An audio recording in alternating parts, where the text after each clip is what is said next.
I know what you did to stop him and save Julie Getty's life. And I know the risk involved in going to North Korea and doing what you and Robie accomplished. It was nothing short of miraculous. Any other team would have been dead. He grew quiet again, but for a shorter time now. So I said all that to really say, thank you, Agent Real, for your service. I was in the wrong, and you were in the right. He extended his hand, which she shook. I'm not sure what to say, Director, she said. I think I understand how hard this was for you to do. The problem is, Real, it shouldn't have been that hard. I'm just too damn stubborn. Look, I know people see me as an outsider. I didn't come through the intelligence field. I'm a political appointee. Didn't know my ass from a hole in the ground. I get that. I worked hard to come up to speed, I really did. But I made mistakes, and you were the biggest one. So my apologies again. He paused. And when this threat from North Korea has been neutralized, I plan on stepping down and letting the president appoint my successor. She looked shocked by this. Are you sure about that, sir? Even if I wanted to stay, I couldn't. A higher authority than me has made it very clear that my stint at the agency is coming to a close. Real knew exactly who the higher authority was, but only said, I see. And I'm not a young guy, Real. I've got other things I want to do in life. In truth, this job is a killer, it really is. You jump from crisis to crisis, success to disaster, the highest peaks and the lowest valleys. My gut is one big acid burn. I think I've aged more in this job than I did in the previous 30 years of my life. But I don't want to leave until this thing is resolved. And I didn't want to leave without telling you what I just have. He paused again, glanced at her nervously and said, That's all I wanted to say. You can head out now. As they rose, Real said, So why did you just bust our ass in the meeting? For now, at least, I'm still the DCI. And I'm concerned that you will not be where I need you to be. That's why. But with that said, I hope you have a relaxing time in Nantucket. Thank you, sir. I hope I will, too. Chapter 67. The seas were choppy, though in the twin-hulled high-speed catamaran it was hardly noticeable. Chung-Cha sat in her seat in the heated space, while Min had her face glued to the window, looking at the frothing water. It occurred to Chung-Cha that Min had never been on a boat of any kind before. Until recently, she had never ridden in a car or a plane or a train. The young girl had come a long way in a short time. As the island of Nantucket appeared out of the mist, Min resumed her seat next to Chung-Cha. The ferry was only about half full, mostly with older people returning to the island. Chung-Cha smiled occasionally at some of them, but did not say anything. The ferry passed by the man-made breakwater and headed into the harbor. A few minutes later they were docked, and the passengers filed off the boat. Chung-Cha held Min's hand as they went down the gangplank. The ferry's captain tipped his hat and said, Enjoy your visit. Chung-Cha smiled. We plan to. They continued with their rolling bags to the car rental office, where Chung-Cha produced her license and her reservation and credit card. They drove off a bit later in a small white SUV. As the sun was setting to the west, burning the sky into reds and golds, Min stared out the car window and said, What are we doing here, Chung-Cha? I told you, just a little trip. Who are those people at the other place? Friends of mine? They didn't seem too friendly. Well, they are. They are good people. You work with them? Min said, giving Chung-Cha a brief sideways glance. A little. What is this place called? Nantucket. This is the Atlantic Ocean that you are seeing, where Korea is. That's the Pacific Ocean. I know nothing about any of that. Chung-Cha glanced at her as they drove along. You will, Min, I promise. You will learn every day. Even... Here she broke off. Even what? Said Min quickly, apparently sensing unease in the woman. Even when you are tired of learning? Said Chung-Cha with a smile.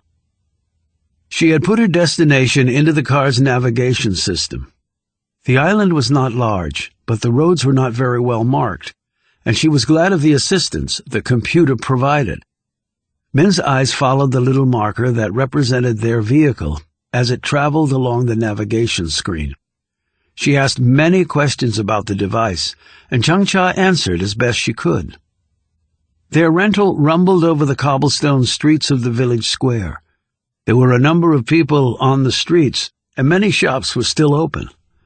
The weather was not cold, though as the sun fell, it would grow chillier. The briny smell of the ocean was all around them. Min sniffed. The smell is not so nice. It's fishy. It's not bad. There are far worse smells. Min looked at her and nodded. There are far worse smells. Soon they turned down a winding lane with high grass on either side. The ocean was visible on 3 sides. The cottage they pulled into sat by itself off the road. Chung-Cha cut off the engine and opened the car door. She and Min pulled out their bags, and they walked together up to the front door. Who lives here? Asked Min. We do for now. The inside of the cottage was quaint and neat, and when Min found that she had her own room and bed, she was astonished. Just me? She asked Chung-Cha. I will be in the room next to it. You will be fine, but if you feel anxious, you will know where to find me. They had not eaten since lunch, so Chung-Cha prepared a meal from the contents of the refrigerator, which had been filled for their visit. They ate and drank hot tea, and watched the sun finish its fall to the horizon. It looks like the sun has dropped into the water, said Min, as they watched out the window. Yes, it does. Min spent the next hour going around the house and seeing what was there. The owners had left toys and board games in a closet. Min had pulled some things out and was playing with them, but she did not like it when Chung-Cha was out of her sight for very long. Chung-Cha sat in a chair after hitting a switch which caused the gas fireplace to turn on. When Min saw the flames spring out, she rushed over, her face filled with horror. We have to get water to put it out. No, Min. It is all right.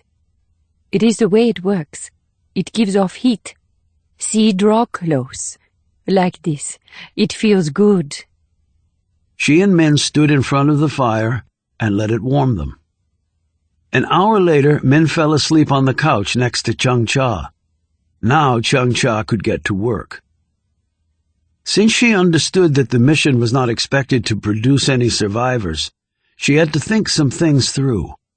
When she had, she pulled out her phone and studied the images on there. The 3 Cassians stared back at her, mother, daughter, son.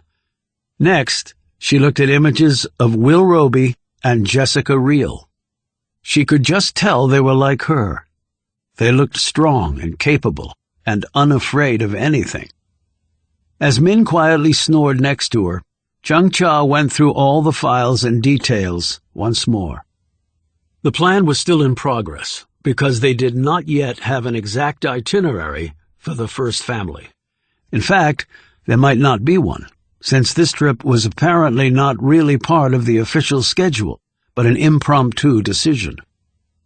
They were all aware from recent news stories that the NSA and other American intelligence agencies listen to everyone in the world, so the use of their phones to communicate, even via text or email, was deemed to be too risky on the island, even if they used code. The thought was that any communications on the island with the First Lady and her children here would be given heightened scrutiny. But it was not as though they could freely congregate and continue their planning. A group of Asians doing so would be a red flag and could sabotage their mission before it even began. But they had to communicate, and they believed they had arrived at a plan to do so while staying below the Americans' radar. and Chung Cha had devised a way for Min to play a part in that. Over the next several days, Chung Cha and Min drove and walked through the town. They made treks along the beach. They collected shells and threw pebbles into the ocean. They watched seagulls glide across the sky and ferries race across the water. Chung Cha had her ears open for any snatches of conversation about the people who would soon be coming here. And details were learned because Americans apparently like to gossip. While they were eating chowder in a local cafe, several men came in. They wore jackets and khaki pants and had earwigs and looked quietly professional. They took a table near Chung Cha and Min. While she pretended to listen to Min, Chung Cha eavesdropped on the conversation the men were having. She learned some important details, including exactly when the party was arriving and how. After they left the cafe, she stopped to write some things down, and then she and Min went to their car and drove off. She pulled into a gas station. Chung Cha eyed the small windowed office where a clerk stood behind the cash register. She folded up the paper she had written on and handed it to Min. "Do you see the man in there?" she said, pointing. Min looked in that direction, saw the clerk, and nodded. "You will take him this note while I put fuel into the car." "What does it say, the note?" "It's unimportant. I'm just giving him some information he needs." "How do you know him?" "I know him from our country." "Why is he here?" "Just take him the note, Min. Do it now, and he will give you something in return for me." Min opened the door, looked back once at Chung Cha, and then hurried into the little office. Chung Cha pumped gas while she watched Min. She gave the man the note, and he in turn gave her a piece of paper, along with some candy from the rack next to the register. He smiled and patted Min on the head. When Min returned to the car, she handed Chung Cha the note and held up the package of chocolates. "Can I have these?" "Just one. Save the rest for later." Chung Cha slipped the note into her pocket. "You're not going to read what the note says?" asked Min, as she popped the candy into her mouth. "Later. Not here." They drove back to the cottage. While Min went off to play, Chung Cha looked at the note. It was written in code and not in Korean, just in case. They had used English instead. She read through the contents twice to make sure she had missed nothing. Then she let out a small breath as she heard Min laugh. The TV was on, and she must be watching her cartoons. "It must be good to laugh. It must be very good." Chapter 68. "It looks like a baby's bib," observed Reel. "Or a bikini bottom," replied Robie. They were in a private jet descending into the airport on Nantucket. Looking at the island from this altitude had prompted their respective descriptions. "Mars, Venus," said Reel wryly. "Guess so." Elena Cassian and her children were riding up front with their protection detail. Special motorcade cars were being ferried over.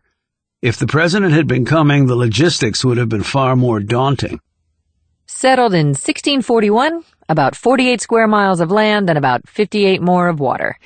50,000 people during the summer, about a fifth of that during the rest of the year," said Reel. "They call the island the Little Gray Lady of the Sea when the place is fog-bound, which it apparently is a good deal of the time. But on that island is some of the most expensive land in the country. Highest point is Folger Hill, about 109 feet. Robie stared at her. "Aren't you just the font of information?" "Google makes everybody a genius." The jet touched down and came to a stop. Reel and Robie grabbed their bags and headed for the exit. Claire Cassian made a point of stepping directly in front of Robie in the aisle. Her mother and brother were just ahead of her. The Secret Service were already outside the plane, making sure everything was okay before the family exited into the waiting SUV. Claire had on skinny jeans, heels that made her much taller, and a Yale sweatshirt. She glanced back at Robie. Enjoy the flight? I enjoy every flight where the plane lands on its wheels. She laughed. That's really funny. Handsome and a sense of humor. Pretty impressive. Real turned her head so Claire would not see her rolling her eyes. But she did poke Robie hard in the back and whispered, God, it must be great to be so popular with children. As they walked down the jet steps, Claire tripped in her heels, but Robie caught her. She squeezed his arm. Thanks, Mr. Robie. Just make it Will. She flashed a toothy smile. Okay, and you can make it Claire. Robie was expecting another poke from Real, but it didn't come. He glanced over and saw Tommy staring, not at him, but at Real, while Eleanor was watching her daughter with a look of resigned exasperation. As they stepped onto the tarmac, they saw the 3 SUV motorcade waiting. Robie said to Real, I think you have your own fan club. His gaze led Reel's over to Tommy as the boy climbed into the middle SUV. Tommy was still staring at her. Great, said Reel wearily. Just great. They rode in the rear vehicle behind the SUV carrying the Cassians. 2 Secret Service agents rode with them. One of them said, Welcome aboard. Understand you guys are with our intelligence community. State Department, said Reel, hiding her smile. Yeah, said the agent, grinning. Why Nantucket? Said Robie. The agent shrugged. First lady went to school in Boston. Apparently she spent a lot of time here as a kid. Good memories. And it must be nice to get away from D.C. Always nice to get away from that place, agreed the agent. He added, You 2 being here, anything we need to know? Threats? The only reason we're here, said Robie, is because the First Lady asked us to be. I think she believes we can have a calming influence on her son, added Reel. The agent nodded. He's been having a rough time of it. Not easy for a kid. No, it's not, said Reel. You think you can help him? Asked the agent. He's a good kid. Never gives us any problems, except when he gets in fights at school. I don't know if we can help him, but we can try. So you guys have experience with kids? Robie and Reel exchanged glances. Reel said, We work in D.C., so we've lots of experience dealing with children. The agent laughed as the motorcade drove on. The place where they were staying was within easy walking distance of the downtown area. There were 2 buildings, a large main house and a 4-bedroom guest cottage. The Cassians and their staff would be in the main house. The protection detail was in the guest house. Robie and Reel were given rooms in the main house. After she'd unpacked, Reel came into Robie's bedroom, which was next to hers. Feeling privileged to be bunking with the Cassians? She said as she perched on the bed. Robie put the rest of his clothes away and said, Jury's still out on that. Reel looked out the window. Never been here. Looks nice, if a little surreal, like a Ralph Lauren ad. Robie joined her at the window and looked out over the grounds. Secret Service will have its work cut out for it. Lots of access points, and that's a public thoroughfare right there. I bet they'd like more of a buffer. You thinking they're going to be attacked on dear old Nantucket? Just saying. It's hard to turn it off, I guess. It's impossible to turn it off. Never look at the world any differently. Points of attack and counterattack. Kind of sucks, doesn't it? Not if it keeps you alive, it doesn't. Someone knocked on the door. Want to guess who? Said Reel. Come on in, said Robie.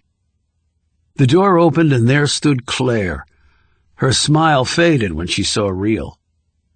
Will, my mom wanted to let you know that we're all planning to go get some lunch and then take a walk on the beach. She'd really like you to come. Claire did not look at Real as she said this. Real put an arm around Robie's shoulders. Tell your mom we'd be delighted. Claire frowned and said, Okay, downstairs 5 minutes. Then she spun around on her heels and stalked off. I'd be careful, Jessica, said Robie. Why? Those are stilettos she's wearing. At the restaurant, Claire arranged things so she was sitting next to Robie while her brother and Mom sat on either side of Real. She said to Robie, Mom said you were like a hero. That was very kind of you, Mother, but all I did was my job, no more, no less. She tapped him on the forearm. I bet you have some great stories. Eleanor said, None of which he can tell you, Claire, so don't hound the poor man about them. I don't hound, Mom. I'm just interested, that's all. You thinking about going into public service? Asked Robie. Yes, and it won't be long. I'm practically in college. You just started your sophomore year, so you really have 3 more years of high school. Her mother pointed out. Which will go by like that, said Claire, snapping her fingers. I'm afraid you're right about that, said her mother with a sigh and a glance at Tommy. She tousled his hair. We're going to the beach after this, Tommy. You can add to your shell collection. Tommy glanced awkwardly at Real. That's for kids, Mom. I actually like collecting seashells, said Real. Tommy immediately brightened. I know a lot about them. I can show you stuff. Sounds good. Eleanor gave Real a grateful look, and then they all turned to their menus. The beach was deserted and rocky. It was low tide. Tendrils of sea foam and green algae coated the sand and the rocks. The day was overcast and the seas unstable. The breakers banged away, but far from where they walked. Tommy and his mother had buckets in which they were collecting shells. Real walked next to Tommy, while Claire was glued to Robie. The protection detail, dressed in windbreakers and jeans, formed a loose circle around them all. I'm really glad you came up here with us, Will, said Claire. You'd probably like to be back home with your friends, said Robie. Oh, no way. My friends are okay, but they're pretty immature, especially the boys. Yeah, said Robie uncomfortably. He looked over at Real for help, but she smiled and quickly looked away, focusing on Tommy and his bucket of shells. Tommy held one up for her. My dad said shells can come from thousands of miles away. This one might have started off near China or something and then ended up here. Pretty cool. Pretty cool, said Real. Are you married? Tommy asked. No. Were you ever? No. Why do you ask? Well, I mean, most women your age are married, aren't they? I don't know, Tommy. Maybe they are. Do you have kids? Real looked past him, out to the ocean. No, I don't. Tommy looked disappointed. She added, But I think I'd like to be a mother one day. I guess I have to make up my mind before it's too late. I'm not getting any younger. Oh, you got plenty of time, said Tommy encouragingly. And I bet you'd make a great mom. Thank you. I appreciate that. Tommy bent down and snagged another shell and then pointed to a horseshoe crab scuttling away. Creepy things. He straightened and said, Is what you do dangerous? Why do you ask that? My dad said you guys were heroes, serving the country. That's usually dangerous. We try to make it as safe as possible. Have you ever killed anybody? Tommy! Called out his mother, who apparently had overheard this. I'm sure Agent Real would prefer to talk about other things. Tommy glanced up, looking embarrassed.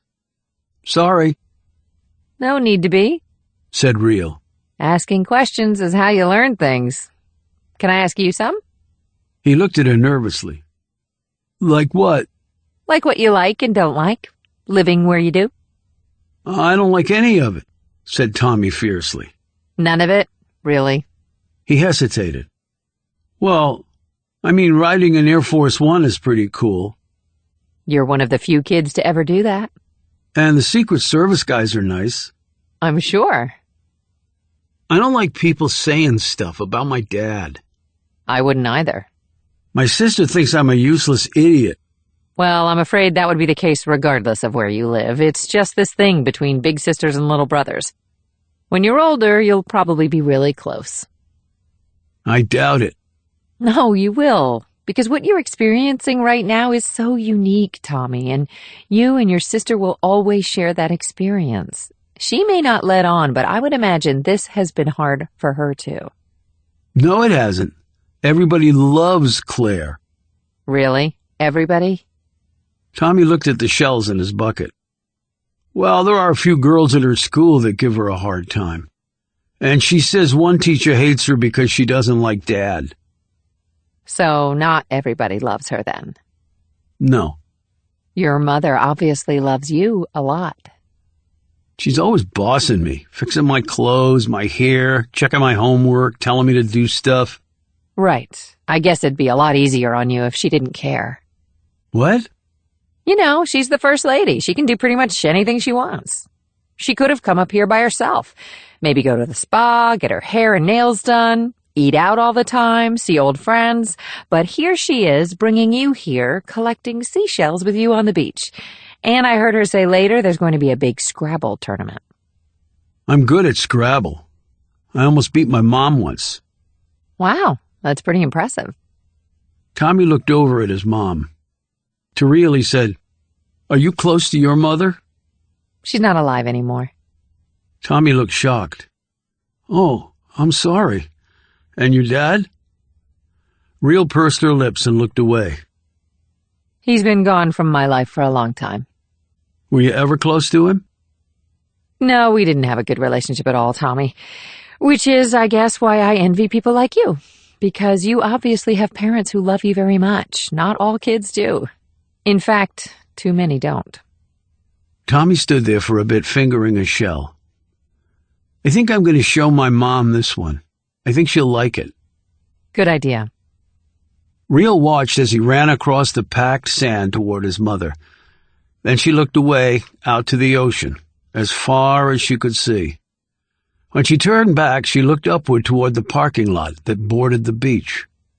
A small young Asian woman was walking hand in hand with a little girl about Tommy's age. She could see that the little girl was watching them curiously, although the woman didn't glance their way as they trudged along. As Real looked away, she was thinking that life was quite odd, and families, in a way, were by far the most satisfying and exasperating parts of life. Chapter 69. Who are they? Asked Min. Chung-Cha glanced at the beach. Just people, tourists. They are picking up seashells like we did yesterday. Why are all those men around them? And what are those things in their ears? I don't know, said Chung-Cha. Perhaps they have bad hearing and it helps them. In that one glance, Chung-Cha had registered the fact that the two people who had been at Buck Chang were also here. She did not know Robie's or Real's names, but she wondered if they were here because the Americans had been warned about an attack against the first family. This was certainly a complication that needed to be addressed. She pulled Min along as they left the parking lot. Chung-Cha sat on a bench and wrote out a note, folded it, and said to Min, There is a man behind the counter in that store over there. She pointed. He is short and bald and Korean. You will give him this note. Min took the paper and looked down at it. What does it say? Just a note. You know this man too, like at the other place? Yes. Now please go and give it to him. He may ask you to wait while he writes a reply. Go now. Min hurried across the street and into the shop. Chung-Cha could see the man through the window as Min walked up to the counter. There were no other customers in the shop. He had gotten this job very quickly, because after the summer season was over, many of the young people who performed these tasks went back to the mainland. She watched as the man read the note and then wrote out a reply for Min to take back. He took a minute to put together some things for Min in a plastic bag, as though she had purchased them. Min came back across the street with the bag in her hand. She gave Chung-Cha the note, and they walked together back to their car. Chung-Cha sat in the driver's seat and read the coded note twice over, while Min sat looking at her. "Something is wrong, Chung-Cha," said Min, as Chung-Cha folded up the note and put it in her pocket. "You do not look good." "I am fine, Min, just fine." They drove back to the cottage in silence. When they got there, Chung-Cha turned on the fireplace and made herself and Min some hot tea. They sat on the floor in front of the fire. Finally, Min said, "Why did you take me from Yodok?" Chung-Cha kept her gaze on the flames. "Are you happy that I did so?" "Yes, but why me?" "Because you reminded me of me." She glanced at Min to find her gaze full upon her. "Many years before you were there, Min, I was also at that place. I was not born at Yodok, as you were, but I went through there at such a young age that I cannot remember my life before Yodok." "Why did you go there?" "I was sent there because my parents spoke out against our country's leaders." "Why would they do that?" asked an astonished Min. Chung-Cha started to shake her head and then said, "Because they once had courage." Min's eyes widened, as though she could not believe what she had just heard. "Courage?" Chung-Cha nodded. "It takes courage to speak your heart when others do not want you to." Min thought about this as she sipped her tea. "I guess it does. Like when you were defiant in the camp, Min. That took courage. You did not let the guards break you." Min nodded. "I hated the guards. I hated everyone there. They made you hate everyone, even the ones who were like you. That is what they do. So the prisoners will not rise up against them. Instead, they would turn on each other. It makes the guards' job much easier." Min nodded again. "Because people snitch on each other?" "Yes," said Chung-Cha. "Yes," she said more emphatically. "That boy on the beach," began Min. "What of him? Do you think he would let me pick up shells with him?" Chung-Cha froze at this suggestion. "I do not think that would be a good idea, Min." "Why not?" "Just not a good idea. I will be back in just a few minutes." Chung-Cha went into her room and sat down in front of a small desk set against one wall. She took the note out and read through it once more. The man had voiced his concerns about the presence of Robie and Reel with the first family. He had broached the idea of calling off the hit and waiting for another opportunity. As the leader of this mission, Chung-Cha knew that the assassination plan would go forward. They would not get another opportunity like this one.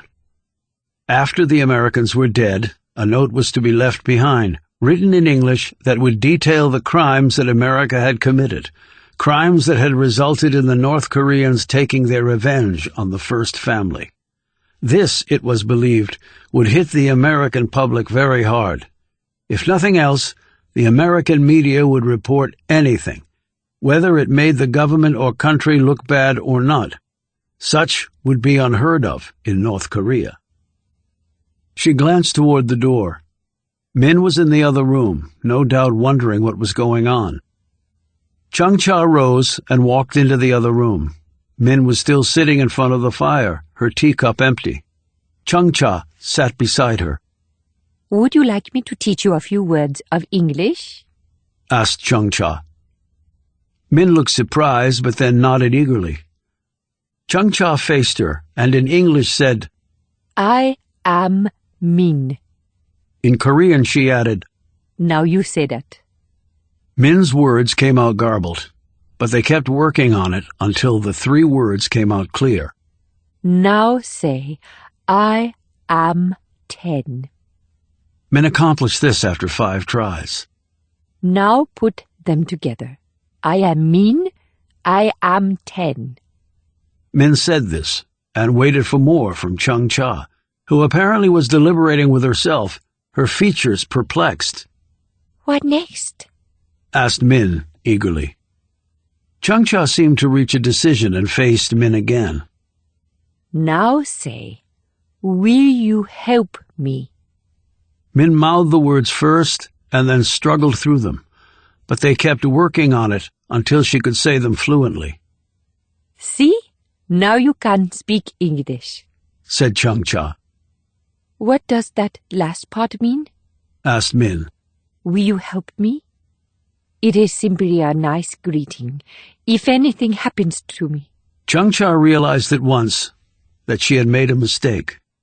Min's face was instantly full of alarm. What will happen to you? Nothing, Min. Nothing. But one never knows, so if something does, then those words will be good to say. Will you repeat it all again? I want to be sure you remember them. They went through the words many more times, and as Chung Cha put Min to bed that night, she heard the little girl saying them over and over. I am Min. I am 10. Will you help me? Chung Cha closed her door, rested her forehead on the wood, and felt her chest and throat constrict, and tears well up in her eyes. She said under her breath, I am Yi Chung Cha. I am young but old. Will you help me too? Chapter 70.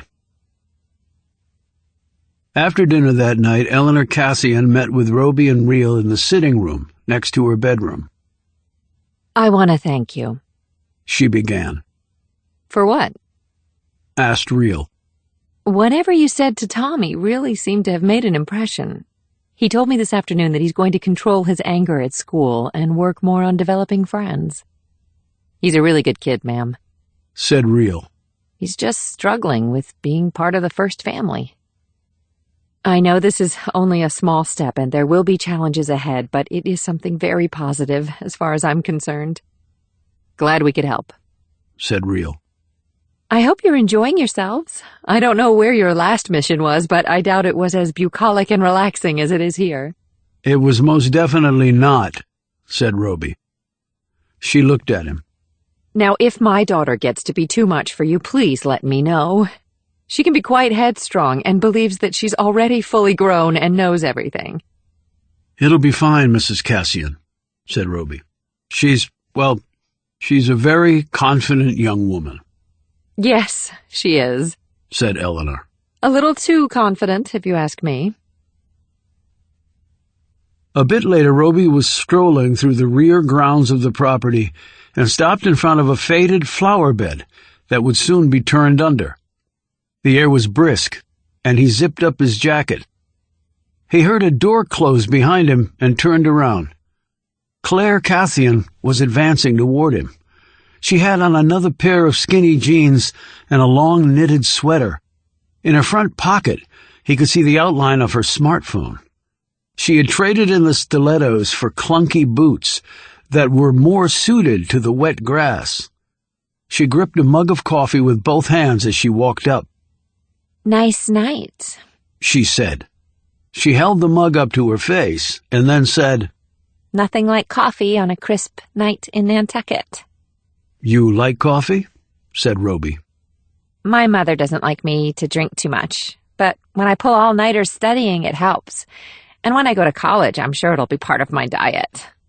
She set the mug down on a table next to a swing and pulled out her phone. Hey, would you mind taking a picture with me? I'd like to post it on my Facebook page. I'm afraid I can't do that, said Robie. My mom won't mind. Well, I'll explain it to her. It's not that. It's just that my work for the government requires me, to remain in the background. She put her phone away, and her casual look and tone vanished. Oh, I didn't know that. It's not something either I or Agent Reel can talk about. She sat on the swing and motioned for him to sit next to her. Robie reluctantly did. She picked up her mug and looked over at a Secret Service agent who was patrolling the perimeter of the property. Nothing like having armed guards with you all the time. But think of the many stories you'll have to tell. There really haven't been that many presidents or that many first daughters. You're in pretty select company. I guess. It just doesn't seem so, well, great right now. She paused and studied him. Have you known Agent Real long? Pretty long. We trained together way back when. Is she good? She wouldn't have lasted all these years if she wasn't. Is she better than you? Claire added playfully. Robie looked at her with a serious expression. In some ways, yes, she is. She's also saved my life, more than once. Claire's features turned serious again, and she took a nervous sip of her coffee. He said, "So, you like your school?" Yeah, I do. I've made some good friends. She hesitated. Mostly girls. The guys are... You said immature? Sorry, that may not change much even when they get older. It's not so much that, but think about it. They have to come to the White House to pick me up for a date. I can imagine your father can be pretty intimidating for a young man. My dad's a softie. It's my mom who's the tough one. I'm sure she's just looking out for you. Yeah, well, sometimes she looks out too much. What about your brother? What about him? You two get along? He's 10. I don't have that much to do with him. He's still just a kid, Will. He's also going through a rough time. He ever try and talk to you about it? He would never come to me with something like that. Why? I mean, I'm almost 5 years older than he is, and he's a boy, and I'm a woman. I guess there is sort of a big gap in age between the two of you. Now Claire looked pained. My mom, she had a miscarriage when I was about 3. I'm sorry to hear that. Claire looked shocked that she had divulged this information. Oh my God, please don't tell anyone I told you that. I mean, very few people know, and it never came out during the campaign, and I know my mom would... Robie said, "Claire, I don't repeat things people tell me to anyone. Ever." She breathed a sigh of relief. Thanks. But back to your brother. Did you two used to talk? Sure. I mean, before Dad got elected. He was a governor before then. We lived in the executive mansion and everything, but it was nothing like this. Tommy was a sweet kid. He looked up to me. I think he still does. She smiled. There was this one year we went trick-or-treating. Dad went with us on the sly so the camera crew wouldn't follow us. You know what he was dressed as? Robie shook his head. What? Maleficent. You know, the wicked character from Disney's Sleeping Beauty. Everybody thought it was my mom, but she was in really high heels and was dressed as Darth Vader. That's who they thought Dad was. It was really fun. It was like our own family secret, something only we knew when, you know. Everybody knew everything about you. She looked at him. Yeah. I saw you had on a Yale sweatshirt. You thinking of going there in a few years? If I get in. The president's daughter? I think you'll be fine. But that's not how it's supposed to work. I don't want to get in because of him. I want to get in because of me. That's a great way to look at things, said Robie. Besides, my dad went to Yale. My mom went to Columbia. I'm thinking of UVA. I went there a few times. Charlottesville is beautiful. Mr. Jefferson's University. The man who could not live without books. Not a bad guy to emulate. Robie was about to say something when he heard the bang. In a second he had Claire down on the ground, shielding her with his body, and his gun was out, making sweeping arcs in front of him. He heard feet running toward them, and his fingers slipped to the trigger guard as he crouched down, keeping his free hand on Claire's shoulder. Claire said in a quavering voice, "What is it? What's happening, Will?" In a low voice he said, "Just stay down, Claire. I won't let anything happen to you." A Secret Service agent came running around the corner of the house and saw Robie. Stand down, Agent Robie, there's no threat," he yelled. Robie did not yet lower his weapon. The back door of the house opened and Real and the First Lady came out, surrounded by agents. Real called out, It was a backfire, Robie. Car passing the house. Robie put his gun away and helped Claire up. You okay? She was shaking but nodded. Thanks, Will. I don't think I've ever seen anybody move that fast. Claire, honey? Said her mother anxiously. Claire ran to her mom and the two women hugged. Real walked over to Robie. Great. Now you're really her hero. They sure it was just a backfire? That's what they reported. Okay, he said, not looking convinced. Why, you think otherwise? I always assume the worst. That way, I'm rarely disappointed.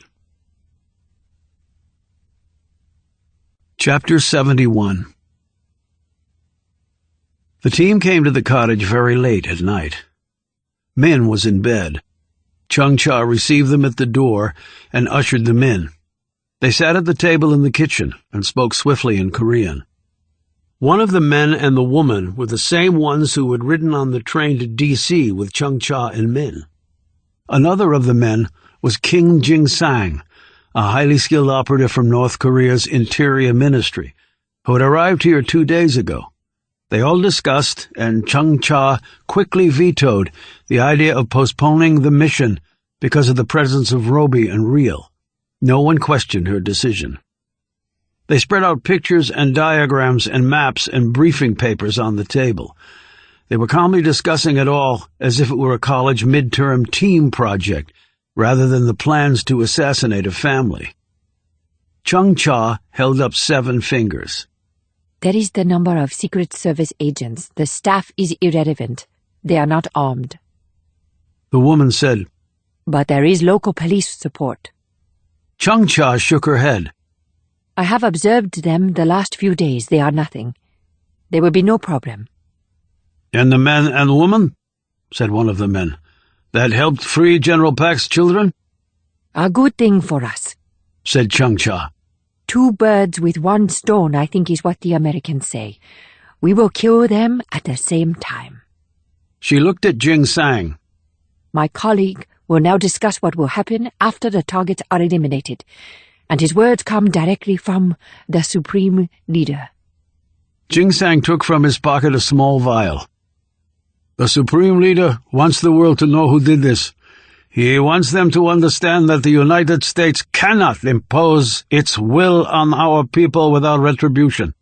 In order to ensure that such is the case, we will each be given a vial such as this. We will then take the contents of the vial after the mission is complete. It is fast-acting. We will be dead within a few minutes. He looked in the direction of the bedroom where Min was asleep. The little bitch must be taken care of too, he reminded her. I will deal with her myself, said Chung-Cha. Jing-sang nodded. Of course, Comrade Yi. And it was good cover to bring her in the first place. Americans never see evil in children. She is from Yoda, correct?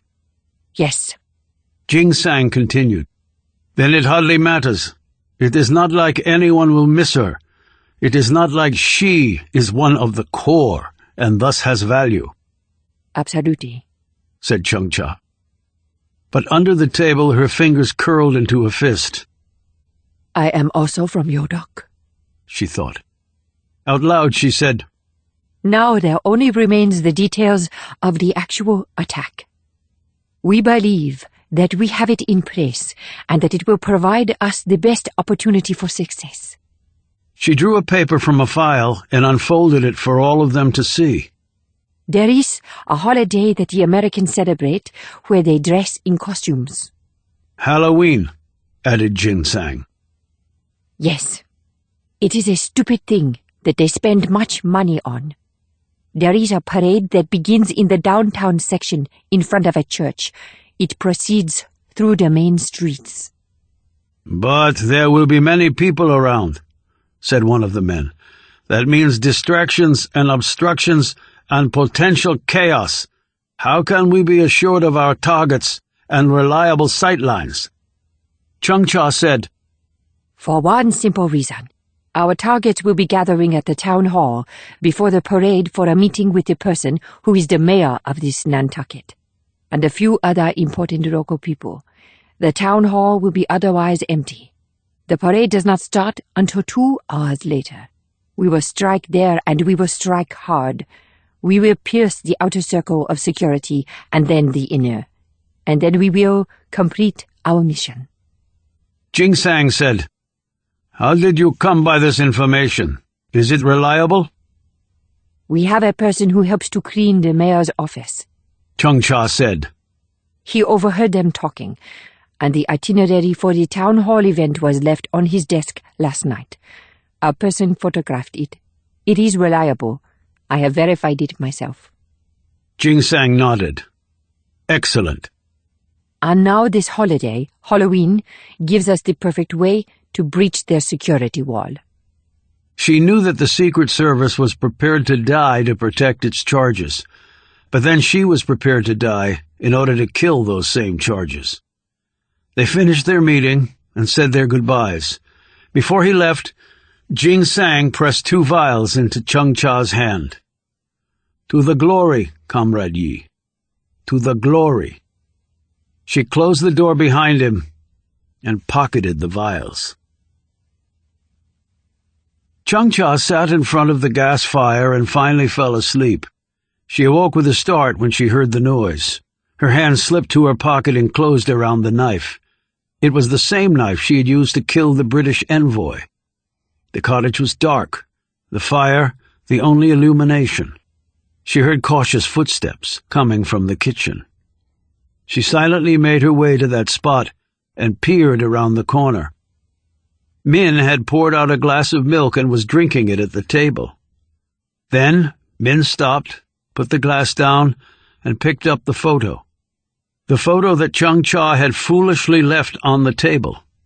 She had fallen asleep before picking everything up and hiding it. Chung Cha went into the kitchen, and Min looked up at her. "Why do you have this, Chung Cha?" she asked, turning the photo around. Looking back at her from the grainy photo were Eleanor, Claire, and Tommy Cassian. Chung Cha fingered the vials in her pocket and eyed the glass of milk. Death by cyanide was relatively quick, but not painless. Would a bullet be better? Quick, no pain. Men would never know it was Chung Cha who had done it. She said, "A friend brought those by. He was just taking some different pictures of people and places here. These are the people from the beach. The boy picking seashells." Chung Cha came over to her, took the photo, and looked at it. "You're right. I had not noticed that. I did not hear anyone come tonight. It was late. You were already asleep." Chung Cha ran a hand down Min's hair. "Now you should go back to sleep, Min." The little girl was gazing down at the picture, and then she looked up at Chung Cha. Her lip trembled, and Chung Cha recalled that the reason she had picked Min to take from the camp was her obvious spirit and intelligence. "Chung Cha?" began Min. "Not tonight, Min. We will talk about things tomorrow, but not tonight." She put her back in bed and lay with her for a while until Min was breathing evenly and eventually fell asleep. Then Chung Cha did not go to bed, but went outside and sat in a wooden chair and stared at a sky that was filled with stars, while a breeze lifted her hair and the smell of the nearby waters filled her nostrils.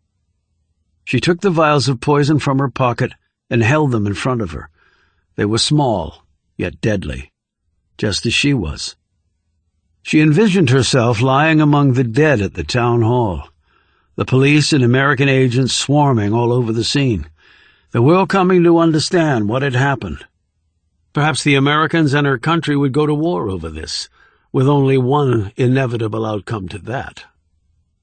Then she put the vials back in her pocket, laid her head back against the gray, rough wood of the chair, closed her eyes, and thought of being in a place and a life that was as different from hers as it was possible to be. Chapter 72. "Oh my God, Will, you can be Darth Vader," said Claire, as they were finishing up lunch at the house. She looked fixedly at Reel. "And you could be Maleficent." "Thanks," said Real dryly. Eleanor pretended to look hurt. Hey, I thought I was Darth Vader? Tommy put down his fork and said, I don't care about the rest of you guys. I'm going as Wolverine. He's like the coolest. What will you go as? Real asked Claire. Oh, I'm really too old for that stuff. I might just put on a wig and pretend I'm a TV character from way back in the early 2000s. Eleanor looked at Real comically. Way back in the early 2000s, I have never felt so old. What time is the thing tonight? Asked Claire. We go to the town hall first.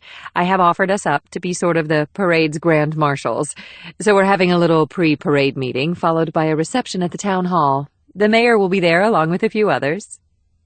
Meaning it will be really boring, said Claire. Meaning it will not take that long, and it will mean a lot to the folks here, replied her mother briskly. Robie looked at Real. You up for Maleficent? I don't have the costume. I had them packed, said Eleanor. I knew we'd be celebrating Halloween up here. I was hoping the president could make it, but that's apparently not going to happen. What are you going to be, Mom? Asked Tommy.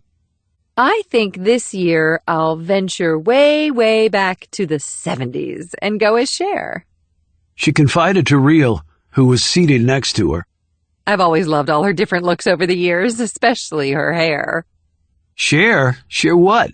Asked Tommy, looking confused. He had obviously never heard of the singer. Eleanor said, Need to know, and you don't. After lunch was done, Robie and Real went outside. Town Hall Halloween Parade? Yeah, sounds like a blast, said Real, without a trace of enthusiasm. I take it you never went trick-or-treating. You take it correctly. Well, you can make up for lost time. I'm glad we'll be leaving here soon. I'm starting to feel claustrophobic. So no islands in your future? I'm more of a city girl. You had a cottage on Eastern Shore in the middle of nowhere, Robie pointed out. That's why I'm a city girl now. I got sick of that. I guess the Secret Service will scope out the town hall and the parade route. Guess so. I'm sure they're not too happy about this. Lots of people in costume, easy to conceal stuff, weapons, explosives.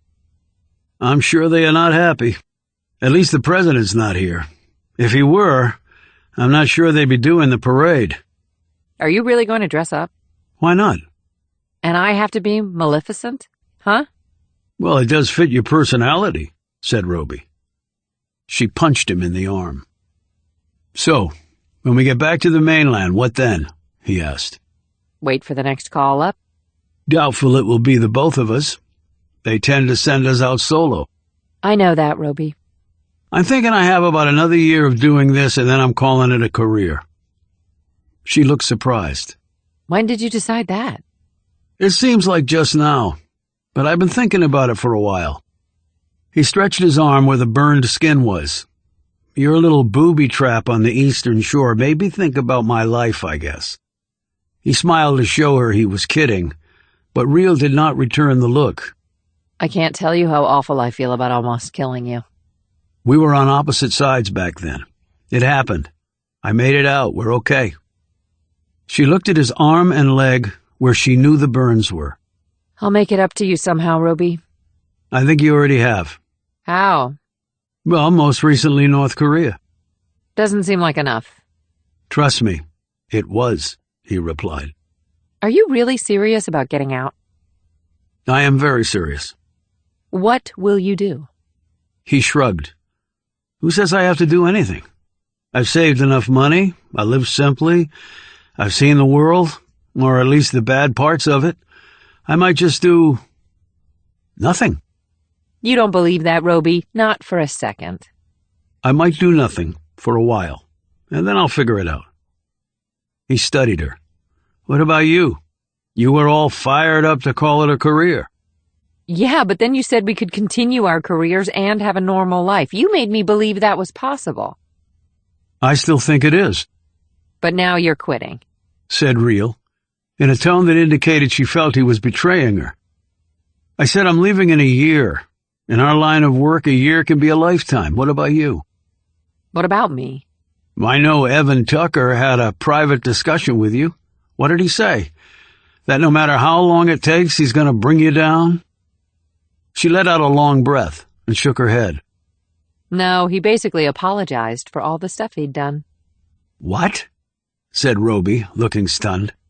He said I was right and he was wrong. Had he been drinking? Did his pupils look normal? I think he knew exactly what he was saying, Robie. Well, how the hell do you like that?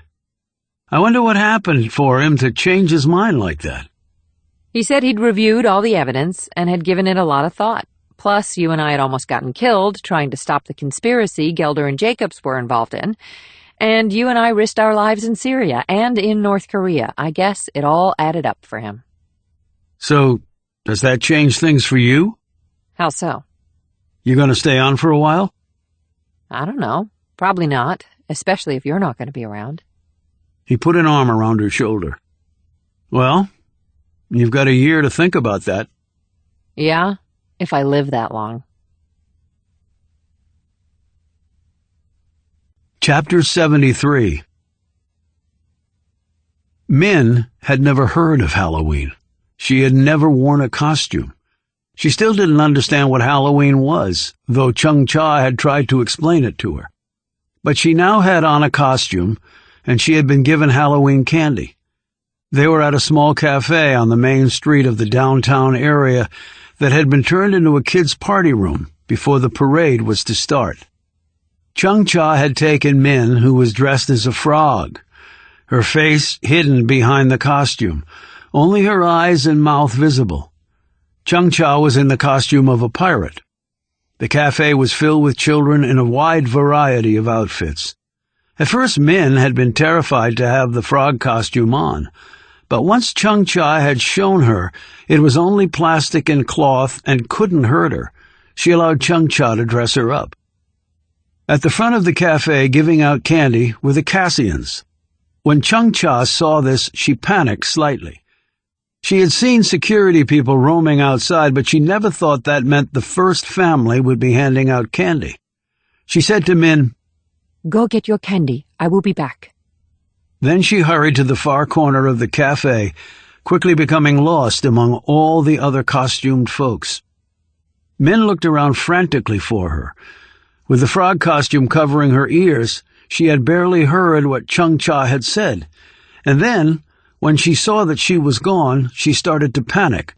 However, she was being herded with the rest of the kids to receive her candy from the Cassians. As she got to the front of the line, Min was badly scared. She could not see Chung Cha anywhere, and kids and their parents were crowding in on her from all sides. When she looked up, she was standing directly in front of Tommy Cassian, who was, as he had said, dressed as Wolverine. She looked at him, and he looked at her. Nice frog, said Tommy, as he held out a handful of candy. Out of Min's panicked mind came one thought. She said, My name is Min. I am 10. Will you help me? Tommy looked at her strangely, as he dumped the candy into her pumpkin bucket. Then Min said something else, but it wasn't in English. She had reverted to Korean. Are you okay? Asked Tommy. My name is Min. I am 10. Will you help me? Tommy started to say something, but a hand reached out and pulled Min away so that other kids could get their candy. Min looked around the room and breathed a sigh of relief when Chung Cha rushed over to her. Before she could say anything, Chung Cha knelt down and hugged her. It's okay, Min. I'm right here. It's okay. She led her outside and then down the street, away from the crowds. They reached an alleyway where there was a little brick stoop. Chung Cha perched next to Min on the bottom step. She had made certain that none of her team had seen them. They also didn't know that Min was dressed as a frog. Chung Cha would carry out her mission, but Min would be safe. Min was not going to die, not by Chung Cha's hand. Min, you have to listen to me very carefully, okay? Min nodded, the frog head bobbing up and down. I have to go away for a little bit. Min started to jump up, but Chung Cha held her back. Just for a little bit. From the alleyway, she looked across the street where the town police station was located. Do you see that place over there? She pointed. Min looked past her and nodded. I want you to take my watch. She slipped off her watch and handed it to Min. Now, when this little line gets here, I want you to go over to that place and tell them what I told you to say. You remember it? In English? Can you say it for me? I am Min. I am 10. Will you help me? That is perfect, Min. Perfect. Now remember, when this line reaches this point, that is when you will go. Chung-Cha was indicating a time that was an hour past the current time. But where will you be, Chung-Cha? I have a few things to do, but I know those people over there will take care of you until I get back. They are good people, Min. They will help you. But you are coming back, aren't you? Said Min fearfully. I will be back, said Chung-Cha, forcing herself to smile. And then she thought to herself, Please forgive me for that lie, Min, and please don't forget me. I only want your life to be a good one. Min reached out and wrapped her arms around her. Chung-Cha returned her hug, fighting back the tears. I love you, Chung-Cha. And I love you, Min. 15 minutes later, Chung-Cha joined her team near the target location. They were all dressed in costumes. Jing Sang came up to her. Ready, comrade? Of course. And Min? She is back at the cottage. She drank her milk and went to sleep. Jing Sang smiled. Then let us do this great deed. To the glory, Chung-Cha. To the glory, repeated Chung-Cha. Out on the main street, the elements of the parade were assembling. There were motorized vehicles with floats built on them, a high school band, dozens of costumed zombies, and a plethora of other colorfully clad Halloweeners. There was also a long Chinese dragon that had emerged from an alley. Underneath its cover, one could just make out a number of sneakered feet marching along.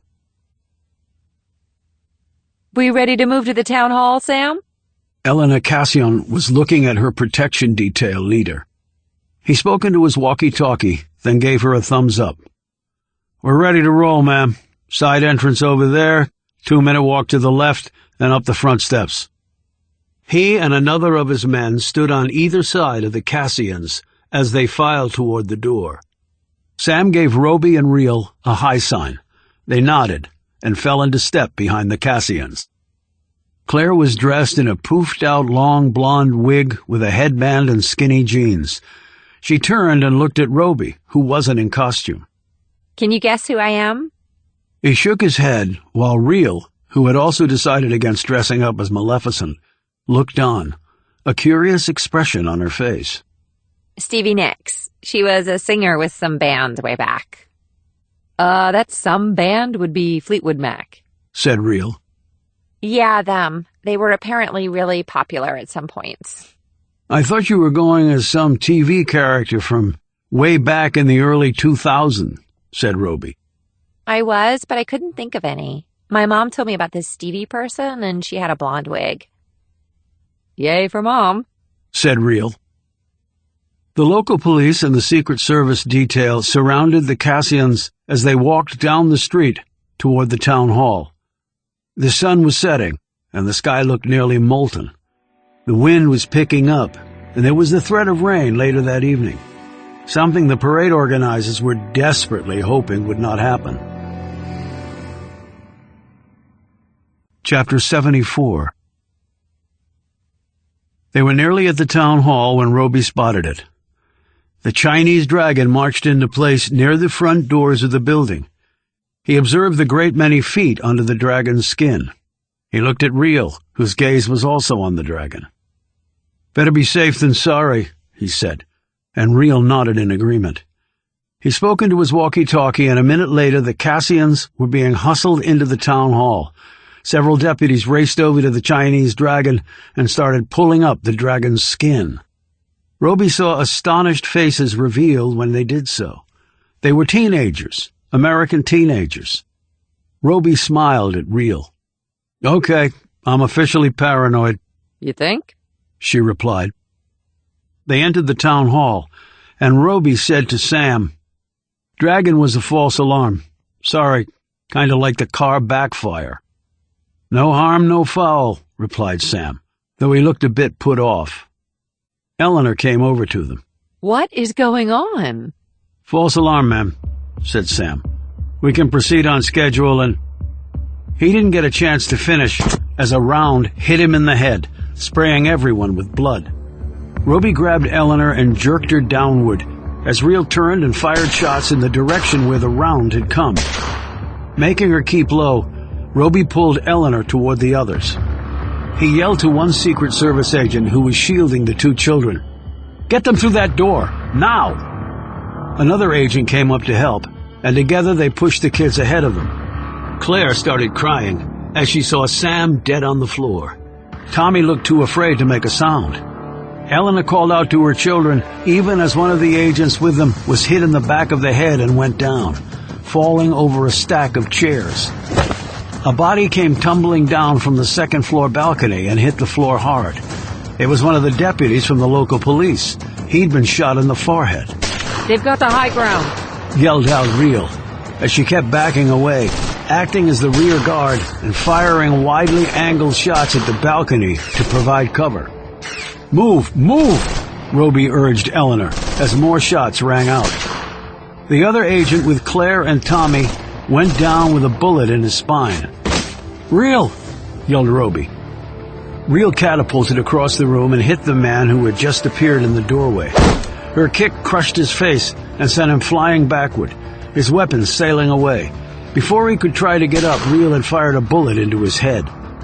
The next instant she was falling backward as another man struck her low, driving his shoulder into her gut. She hit the floor and spun away on the smooth wood. Still, she had her gun and was preparing to fire when a shot rang out. The man who had hit Real stood there stiffly for a second and then toppled forward, his face largely gone from the round Robie had fired into it.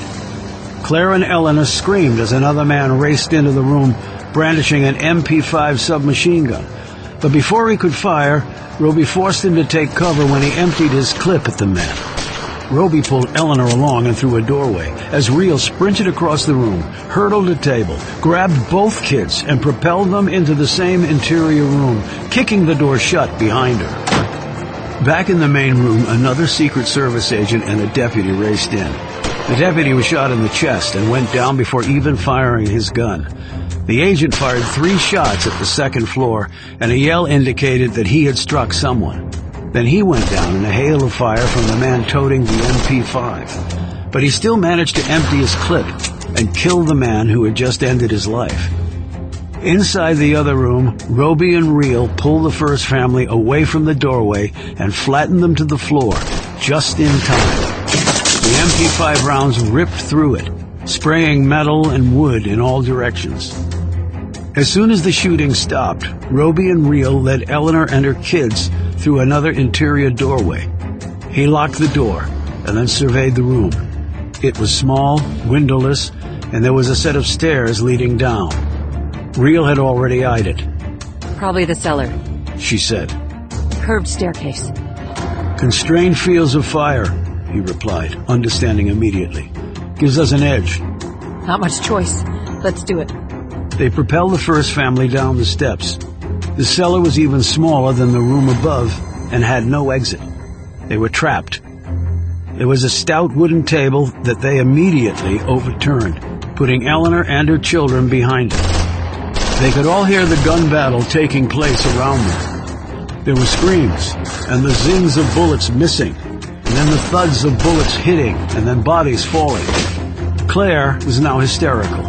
Tommy simply seemed paralyzed. Eleanor looked at Robie. She was scared, but when she spoke, her voice was firm. How do we get my children safely out of here, Agent Robie? Real was surveying the staircase. She had already reloaded, and she'd also taken pistols from the slain agents. She flipped the spare to Robie. Robie said, "We're working on it, ma'am. We will do our best." He tried the walkie-talkie 3 times, but no one answered. Eleanor looked at him in disbelief. But that means... She began shooting a worried glance at her daughter, who was still sobbing uncontrollably. Robie nodded and said quietly, "They're all gone." He punched 911 on his phone. It just rang. They must be swamped with calls, he concluded. He looked at Claire and Tommy. "Tommy." The boy didn't look up. "Wolverine, you with me?" He looked at Robie and gave a small nod. Real said, Claire! Claire! Hey, Stevie Nicks, listen up. Claire gulped, stopped sobbing, caught her breath, and finally looked at her. Real ran her gaze along the three of them. We can't sugarcoat this. The situation is bad. We've got some cover here, and we've got some weapons. We don't know how many there are out there, but there's got to be more of them than there are of us. But we are here with you, and we will stay with you the whole way. To get to you, they have to go through us, okay? The three slowly nodded. Now stay down behind the table. A few seconds later, 3 shots rang out, and a man tumbled down the stairs and came to rest at the bottom. Robie looked over to see Rhea lowering her weapon, smoke still rising off the muzzle. She said, He was trying to be quiet, but didn't quite manage it. Eleanor said, I don't hear any sirens. The police force here consists of about 30 sworn officers, said Real. There were 10 assigned to your detail. They might already be dead. The other side is MP5s, which can do a lot of damage in a short period of time, and pistols are pretty much useless against them. The rest of the cops might not be here yet. Robie looked around the room and was also listening for footfalls from above. The ceiling was thick. He didn't think the other side could fire through it. They would have to come down the stairs, but they had already sent one man in, and they knew how that had worked out. Robie and Real had the advantage here because of the curved staircase. Their enemies couldn't attack them en masse or straight on.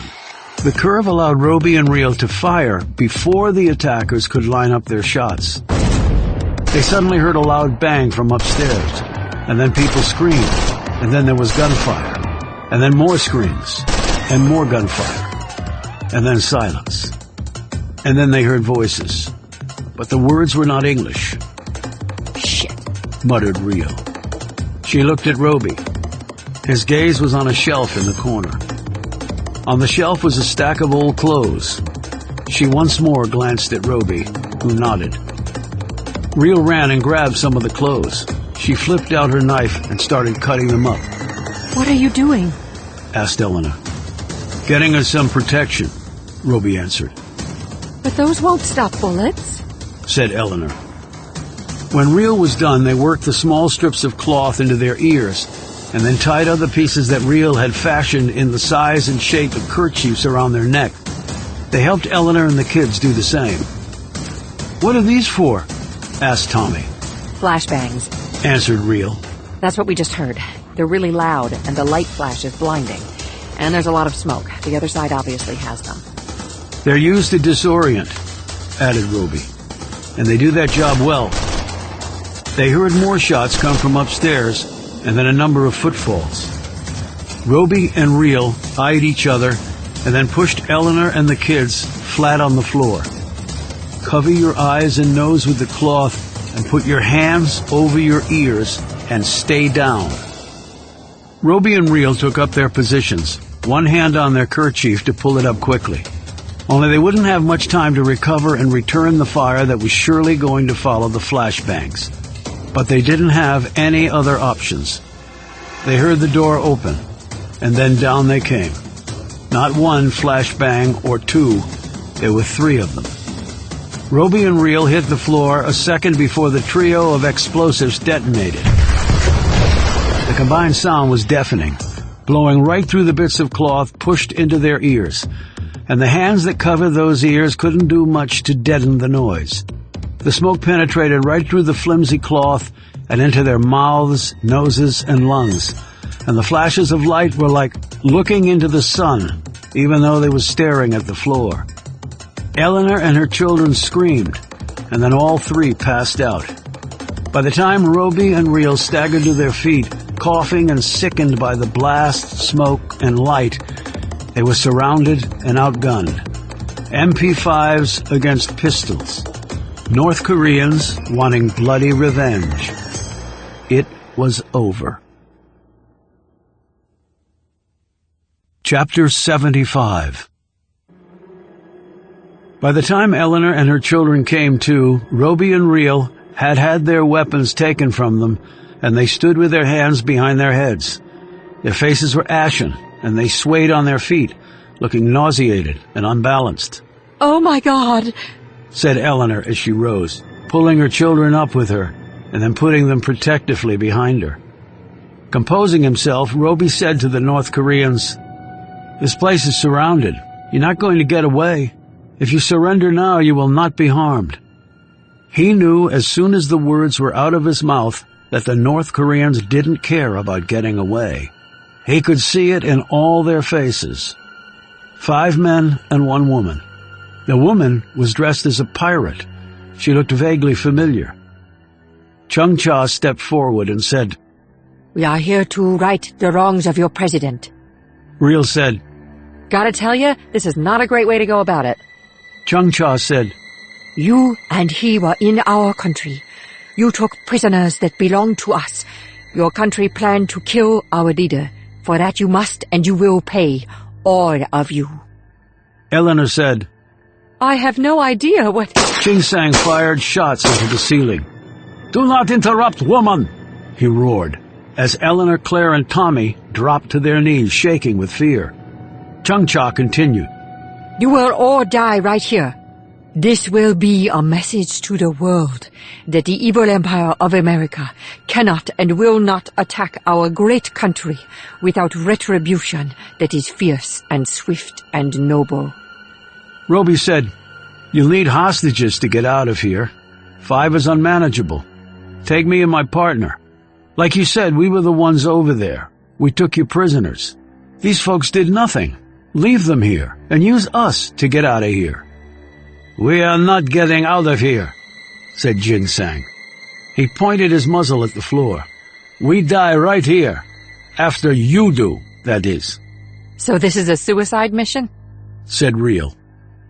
Jing Sang smiled and shook his head. "It is death with great honor." He looked at Chung Cha. "Comrade Yi is the very best that we have. She has killed more enemies of our country than you could possibly imagine. Your deaths will at least be efficiently done. That I can guarantee." Chung Cha sliced the air with her hand, and Jing Sang fell silent and took a respectful step back, bowing as he did so. Chung Cha slipped a pair of knives from sheaths riding on her belt. The blades were customized, serrated, and slightly curved. She looked first at Robie and then at Reel. Robie expected to see a face of pure hatred staring at him. Or perhaps he would only be looking at a blank face, all humanity long since driven from her. But that was not what was staring back at him. Jing Sang said nervously, "Comrade Yi, we must hurry. We killed many of the enemy, but we will undoubtedly have more on the way." Chung Cha nodded, said a few words in Korean, and then looked at Robie and Reel. She said in English, "I am sorry for this." Then she attacked. She turned and gutted Jing Sang with one of the knives, ripping upward. His gun fell from his grip, but she snatched it before it hit the floor. She fired once, hitting the next man in the brain. With a free hand, she threw her other knife and plunged it into the 3rd man's chest. The other 2 men were stunned by Chung Cha's action, but opened fire. However, she had gripped the 3rd man, spun him around, and used his body as a shield, absorbing the fired rounds. She then pushed him forward into the 2 men, dropped low, slid across the floor, and kicked the legs of the 4th man out from under him. As he fell, she pulled the knife free from the chest of the 3rd man and raked it across the throat of the 4th man. Arterial spray covered her and the floor. Chung Cha never stopped moving. She somersaulted across the floor as the remaining man fired at her but missed. Robie and Reel had grabbed the first family and thrown them behind the table again. Then the pair scrambled across the room to retrieve their weapons. But they were not as fast as Chung Cha. She had pushed off the far wall, flipping completely over the last man. As she went past him, the thin razor line was revealed in her hands. She slipped the wire around the man's neck while she was in midair, hit the ground on both feet, and pulled with all her strength, at the same time crossing her arms and forming an X. The man gurgled once and then dropped to the floor, bleeding out a few seconds later from his nearly severed head. Chung-Cha straightened and then dropped the wire. She turned to look at the devastation she had wrought. 5 men dead, all by her hand, all in less than a minute. She was breathing rapidly, her eyes focused and her limbs tensed. She turned to face Robie and Reel, who had their weapons now. They were pointed at her, but neither of them had their finger on the trigger guard. Robie said, "You want to explain why you just did what you did?" Chung-Cha looked back at Eleanor and her children as they slowly rose from behind the table. Eleanor put her hands over Claire and Tommy's faces so they wouldn't see the dead men. "I hope that you are not hurt," said Chung-Cha. Eleanor slowly shook her head, but her face betrayed her bewilderment. "I'm okay," she said slowly. "We're okay, thanks to you." Chung-Cha turned back to Robie and Reel. Reel took a cautious step forward. "That was the most amazing piece of close-quarter combat I've ever seen. But like my partner said, why?" "We were sent here to kill them," said Chung-Cha, indicating Eleanor and her children. "The others always intended to do this." "But not you?" asked Robie. Chung-Cha did not answer right away. "I do not know, but in the end I could not kill this family," she added. "I just could not." "Change of heart?" asked Reel with a skeptical look. "I do not have a heart," said Chung-Cha firmly. "I am from Yodok. I will always be from Yodok. They took my heart many years ago. You cannot grow another back." "Yodok," said Robie. "Then you were—" "Yes." Reel studied her more closely and said, "I've seen you before, near the beach. You were with a little girl." Chung-Cha nodded. "Her name is Min." Tommy spoke up. "She was dressed as a frog. She told me she was 10, and that she needed help or something." Robie looked at Chung-Cha with incredulity. "You brought a child on the mission?" Chung-Cha said fiercely, "Min is not involved with any of this. She is innocent. She is just a little girl from Yodok, too. She still has her heart. Do not take it from her. Please do not. She is just a little girl who knows nothing." Reel looked at her. "Why did you bring Min here?" "I told my superiors it was for part of our cover. That Americans do not think badly of children. But the real reason? To get her out of my country. To give her a chance elsewhere." Chung-Cha reached into her pocket and slipped out one of the poison vials. "None of us were supposed to survive this," she said. Robie said, "Death with great honor?" "Including Min," said Chung-Cha slowly. "But I could not let that happen. She has done nothing wrong. Min is just a child, an innocent child." "Then I don't think you lost your heart at Yodok either," Reel said quietly. Robie added, "But it was still extraordinary to turn on your own team." "I am just tired of it," said Chung-Cha simply, and her limbs relaxed as she said it. "Of it all." Robie and Reel exchanged a knowing glance. He said, "What is your name, other than Comrade Yi?" "Chung-Cha." "Who are those men, Chung-Cha?" asked Reel, indicating the dead. "From my country. Their identities do not matter. There are many just like them back home. There will always be many just like them back home." "I won't lie to you, Chung-Cha," said Robie.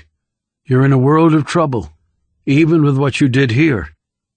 Eleanor said, "But surely saving our lives will count for a great deal." "You'll have to cooperate and give a full debriefing," said Reel.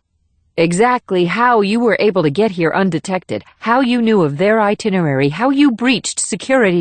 The shot rang out and the bullet pierced Chung-Cha's neck. Robie and Reel looked over at the curved staircase. A young deputy was holding his pistol in 2 shaky hands. He smiled and yelled, "I got her! I got the little Asian piece of shit!" Chung-cha did not fall right away. She simply stood there as blood poured down her front. Robie screamed, "No, you idiot!"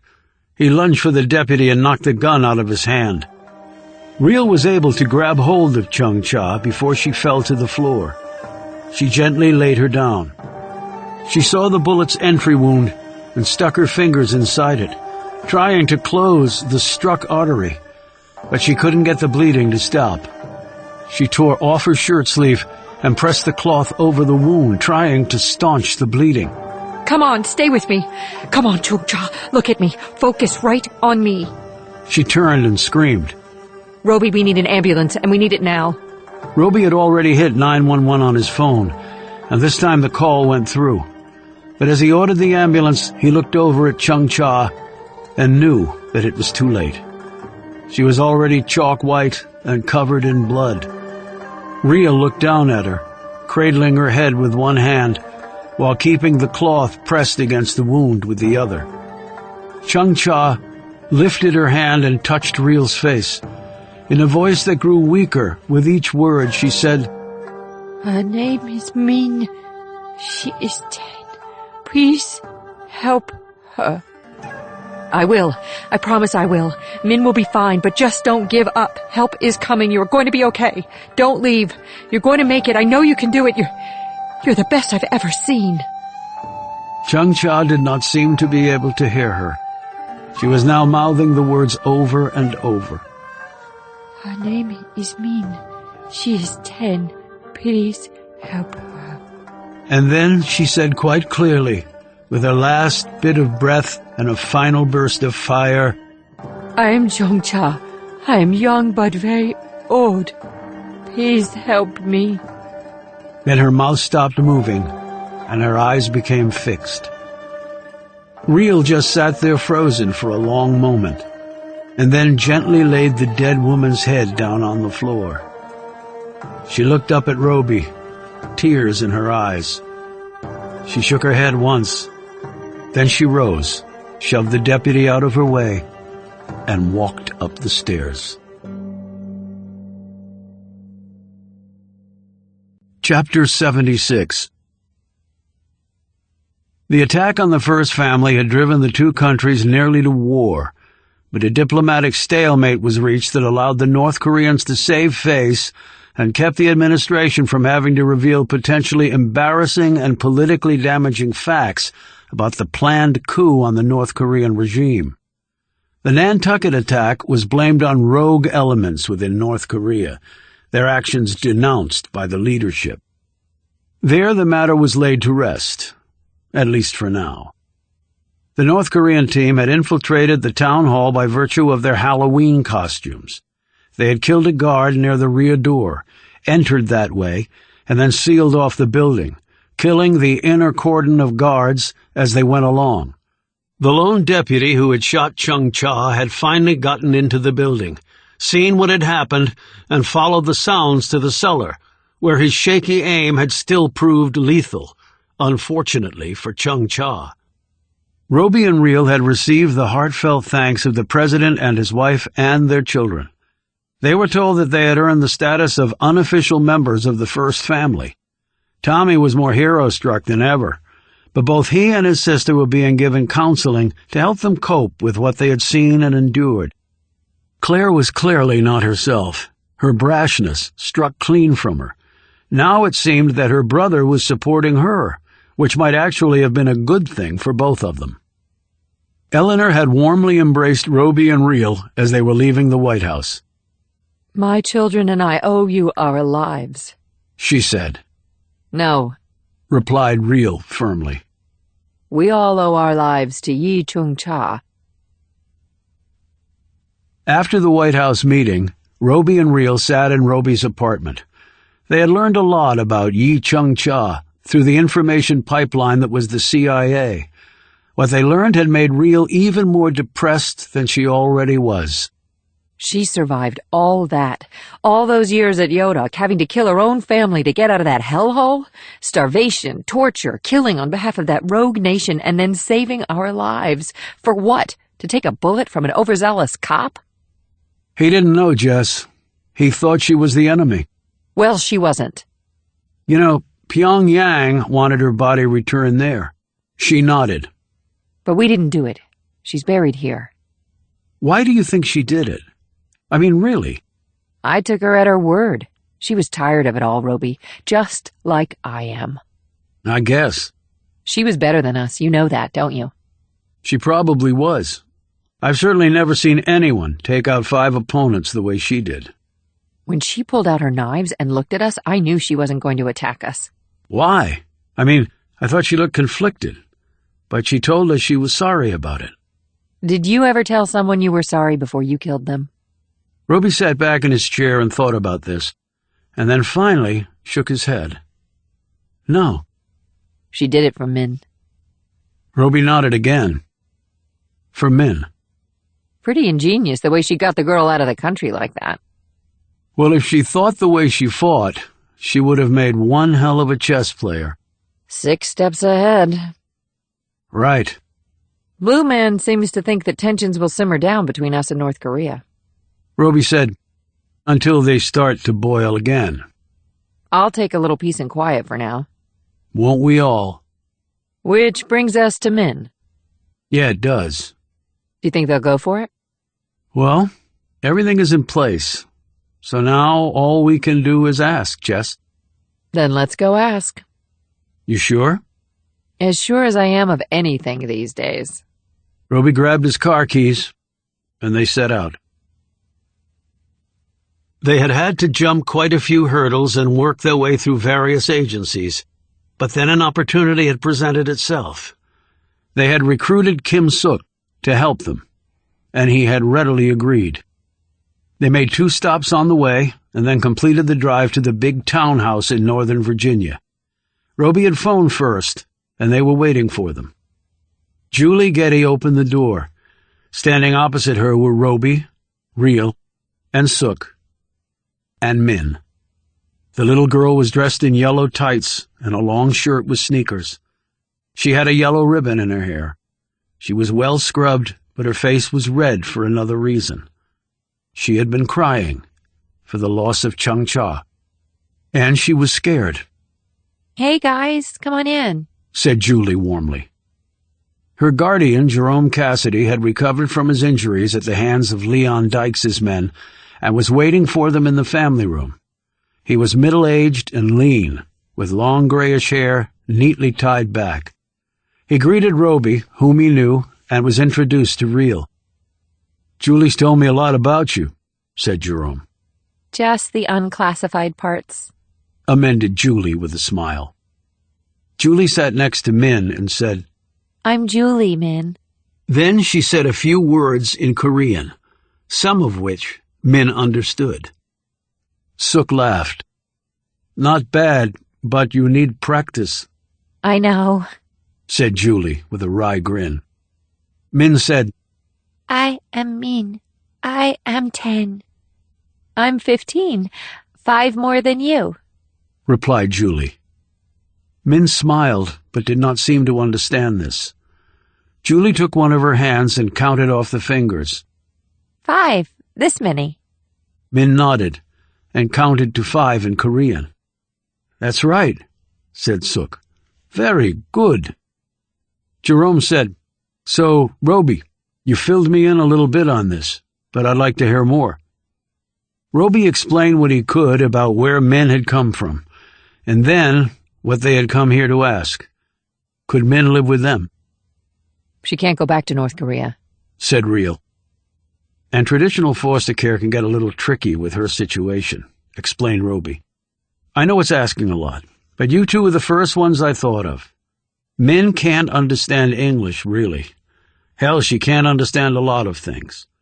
So if you can't do it, she'll never know we even asked you. Julie said, I've always wanted a sibling, and being a big sister would be really cool. She looked at Jerome. What do you think? I think, what with all this little girl has been through, she deserves some friends. And maybe we're a good place to start. Real looked at Robie in relief and then turned back to Jerome. I can't tell you what this means. I think I know. Wasn't too long ago that yours truly needed a helping hand, or I might not even be here. As they were leaving, they had to explain to Min that she would be coming to live with Jerome and Julie. Suk had agreed to help out until Min's language skills were strong enough.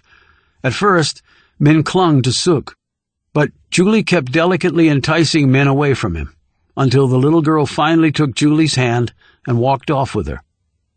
They told Jerome that all the paperwork would be completed, and then he would officially become Min's guardian. "Surprised the government is making it this easy," said Jerome. "I thought their motto was the more paperwork, the better." "Well, the government wants to put all this behind them as fast as they can," explained Robie. On the way back, Reel drove, and when she made a turn that would take them away from Robie's apartment, he instinctively knew where she was going. The place was in rural Virginia. It was small and out of the way, but it had beautiful views of the foothills of the Blue Ridge. It was only about 70 miles from D.C., but it could have been 700. Reel parked the car, and she and Robie got out. The sun was dipping low into the horizon, burning the sky red. The wind was picking up and the temperature was dropping. Rain was coming in, and it would soon turn wet and miserable. Yet for now, right this very minute, there was a simple beauty here that was bone-deep and undeniable. They opened the rusted wrought-iron gate and made their way down the uneven grass path. They passed mostly old tombstones and grave markers. Some leaned at precarious angles. Others were ramrod straight. Near the end of the path and on the left was the newest gravestone here. It was white and resembled those at Arlington National Cemetery. It was simple in design, but powerful in its inspiration. The inscription matched the design's simplicity. Yi Chung-cha, who fought the good fight until the end. No one knew when she had been born and where, and no one knew how old she was. And while they knew the exact date of her death, there did not seem to be a good reason to mark her grave with that violent fact. Reel stared down at the white stone and the hump of dirt. That could be us down there. It would have been, but for her. We are like her, you know that. There are similarities, Robie admitted. How do you think she feels being so far from home? I'm not sure the dead are really concerned with that. And for her, North Korea wasn't much of a home, was it? I'm glad they didn't send her body back. She belongs... Well, I think she belongs here. It's sort of just right. It's peaceful enough. And after all she'd been through, the lady deserved some peace. Like you and me. Yes, agreed Robie. I didn't know her, though I wish I could have had the chance. But I know beyond doubt that I will never forget her.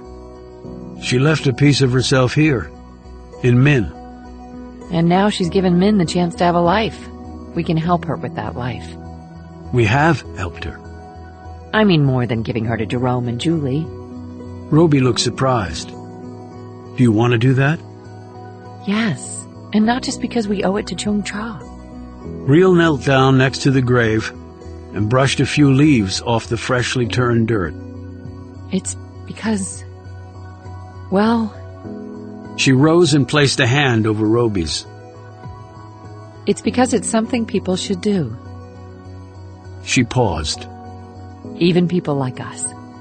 Even people like us, agreed Robie. They turned and walked off together as the light gave way fully to the dark.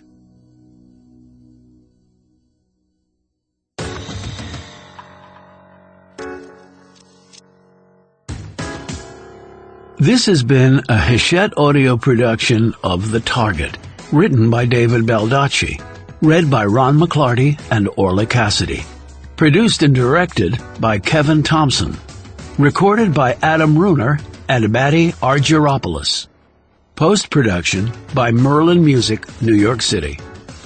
The Target is also available in print and digital formats from Grand Central Publishing, a division of Hachette Book Group. Text copyright 2014, Columbus Rose Limited. Audio production copyright 2014, Hachette Audio. All rights reserved. In accordance with the U.S. Copyright Act of 1976, the duplicating, uploading, and electronic sharing of any part of this audiobook without the permission of the publisher constitutes unlawful piracy and theft of the author's intellectual property. If you would like to use material from the audiobook other than for review purposes, prior written permission must be obtained by contacting the publisher at permissions@hbgusa.com. Thank you for your support of the author's rights. This audiobook is a work of fiction. Names, characters, places, and incidents are either the product of the author's imagination or are used fictitiously, and any resemblance to actual persons, living or dead, events or locales, is entirely coincidental.